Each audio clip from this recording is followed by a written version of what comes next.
नमस्ते फ्रेंड्स, कैसे हैं आप सब। मैं आशा करता हूं आप सब खुश होंगे, मस्त होंगे।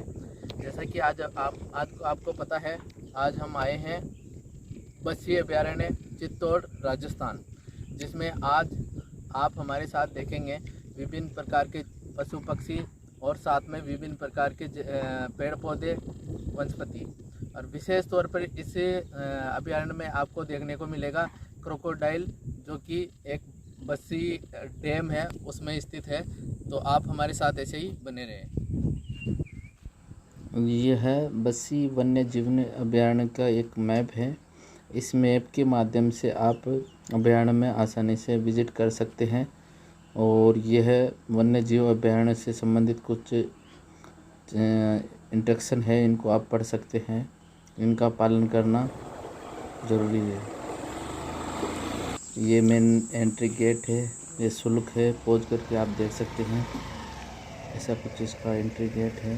काफ़ी सुंदर पेंटिंग्स है और एंट्री के बाद में जैसे ही आप टिकट वगैरह ले लेंगे तो आपको अंदर जाने के लिए अलाउ कर देंगे। यह प्रवेश द्वार है। और राजस्थान की वीर भूमि राजस्थान चित्तौड़गढ़, जहाँ इतिहास की गूंज और प्रकृति की शांति साथ साथ चलती है। इसी धरती पर बसा है एक ऐसा वन्य जीवन अभयारण्य जहाँ जंगल की खामोशी में जीवन की हलचल सुनाई देती है। बस्सी वन्य जीव अभयारण्य चित्तौड़गढ़ से करीब 25 किलोमीटर दूर स्थित है। यह अभयारण्य 150 वर्ग किलोमीटर में फैला है। इसे 1988 में संरक्षित घोषित किया गया था। आप देख सकते हैं कितनी सुंदर व्यू पॉइंट यहाँ पर बनाए हुए हैं। ये इंट्रैक्शन है जानवरों से संबंधित, ऐसा कुछ इसका रास्ता है। बारिश में आप जाना अवॉइड ही करें। मैं विशेष तौर पर गर्मी में यहाँ पर गया था। बारिश में रास्ते ख़राब होने की वजह से जाना थोड़ा दुर्गम हो जाता है। यहाँ का वन क्षेत्र पर्णपाती है, अर्थात यह जो वन है विशेष तौर पर ग्रीष्म ऋतु में सारे पत्ते जो है वो गिर जाते हैं और वापस वर्षा ऋतु में वापस अपने आप में पूरा जो वन है, क्षेत्र है, वो खिल उठता है। ये गर्मी का अभी का है तो अभी पत्ते नीचे हैं।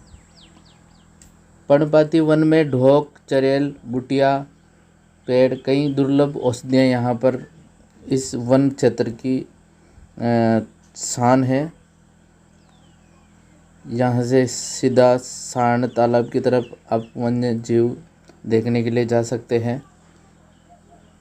इसके अतिरिक्त यहाँ की खास बात यह है कि इसका जीवंत वन्य जीवन चीतल, नीलगाय, सियार, बिज्जू, लंगूर और कभी कभार दिखे जाने वाले पैंथर भी इस अभयारण्य में आपको दिख जाएंगे। इस अभयारण्य का क्षेत्र इतना विस्तृत है कि आपको थोड़ा घूमना पड़ेगा और देखना पड़ेगा, तो ये भी आप देख सकते हैं। इसके अतिरिक्त पक्षी प्रेमियों के लिए यह एक जन्नत है। मोर, सारस, बगुला, प्रवासी पक्षियों के दर्जन प्रजातियां यहाँ डेरा डालती है और बस्सी और ओराई बांध के किनारे मगरमच्छ भी देखे जा सकते हैं, जो कि आप आगे देखेंगे। यह वन क्षेत्र इतना घना है कि आप अकेले जाने की आपकी इच्छा नहीं होगी, डर लगता है, तो आप अपने किसी साथी को लेकर जा सकते हैं साथ में, जो कि सुरक्षित भी रहता है और अच्छा भी रहता है। यह वन विभाग द्वारा संचालित 12 किलोमीटर लंबा सफारी ट्रैक रोमांच और शांति दोनों का अनुभव कराता है। जंगल की इन पगडंडियों में चलते हुए प्रकृति के अनछुए रूप सामने आते हैं, जो कि मन को मोहित कर देते हैं। यह अभयारण्य फोटोग्राफरों और प्रकृति प्रेमियों, एडवेंचर लवर्स के लिए एक बेहतरीन डेस्टिनेशन है।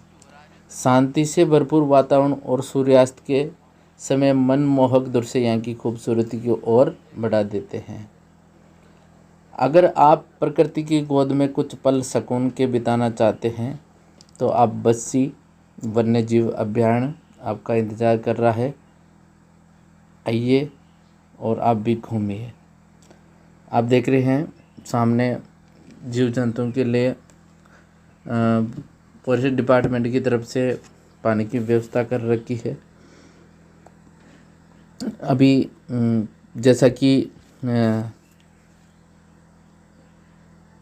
ग्रीष्म ऋतु है तो ग्रीष्म ऋतु में पानी की अधिक आवश्यकता होती है, जो कि हर एक वन्य जीव प्राणी हो चाहे मनुष्य हो उसके लिए जल अत्यंत आवश्यक है। तो इसकी पूर्ति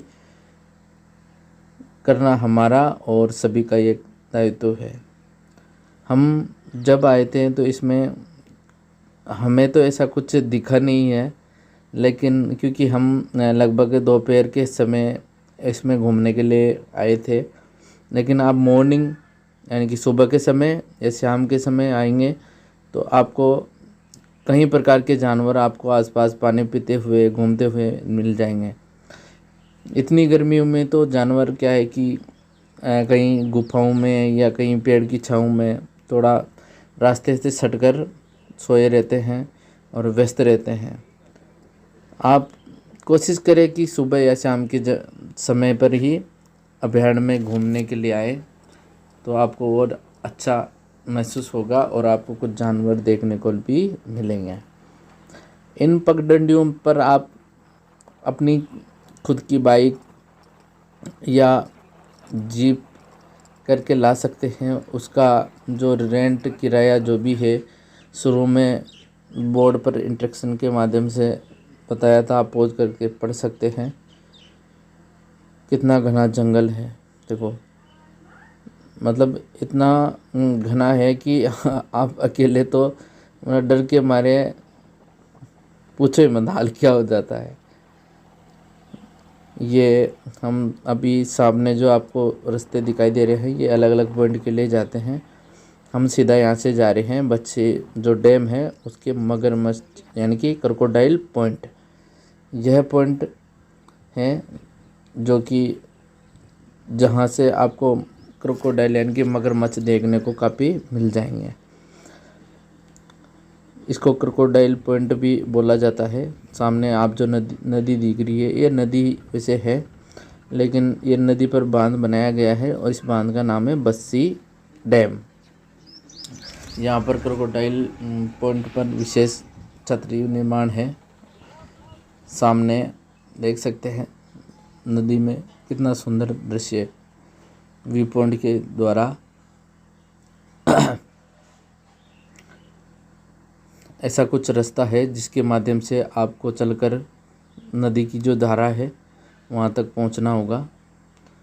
और आश्चर्य की बात है कि आप देख सकते हैं जो विशेष तौर पर भील कम्युनिटी के जो लोग हैं वो इसी अभयारण्य में कई प्रकार की औषधियाँ तेंदू जैसे आपने देखे तेंदू कई प्रकार की गोंद औषधियाँ तोड़कर अपना जीवन यापन करते हैं और इसी अभयारण्य से सटे हुए ये लास्ट पॉइंट तक अंदर की साइड में रहते हैं, जो कि एक बहुत बड़ा चैलेंजेस है कि जंगल में जानवरों के साथ भील समुदाय आज भी निवास करता है। क्यों? क्योंकि वह आदि मानव की भांति आदिवासी भील समुदाय हैं और उसे जानवरों के साथ और जंगल में प्रकृति के साथ कैसे रहते हैं उसे अच्छी तरह पता है और इसलिए वो शायद रहते होंगे। ये मगरमच्छ जो पॉइंट है, जब हम यहाँ पहुँचे थे तो साइडों पर सोए हुए थे, लेकिन जब जैसे अंदर हमने प्रवेश किया मगरमच्छ हमारी आवाज़ से ही अंदर चले गए। तो हमें कोई मगरमच्छ दिखा लेकिन कैमरे में उसको शूट नहीं कर पाए। ये दूसरा क्रोकोडाइल पॉइंट है और यहाँ से आप बारिश के टाइम पे बोटिंग भी कर सकते हैं। ये बोटिंग पॉइंट है ये यहाँ से, और ये है मात्र जो फॉरेस्ट डिपार्टमेंट का ऑफिस है, उससे मात्र 1 किलोमीटर ही है, जो कि लास्ट पॉइंट पे पड़ता है। आप चाहे तो आप नौकायान के लिए डायरेक्ट क्रोकोडाइल पॉइंट के लिए जा सकते हैं। अगर आपका मन करता है कि नहीं मुझे तो पूरा अभयारण्य विजिट करना है, घूमना है, प्रकृति का आनंद लेना है, प्रकृति की बाहों में जाना है, अभयारण्य में घूमने के लिए जा सकते हैं। तो आपको यह ब्लॉग कैसा लगा कमेंट के माध्यम से आप बता सकते हैं, और अपने अनुभव और विजिट के कैसे क्या आपके अनुभव रहे आप शेयर करें। धन्यवाद। जय हिंद, जय भारत।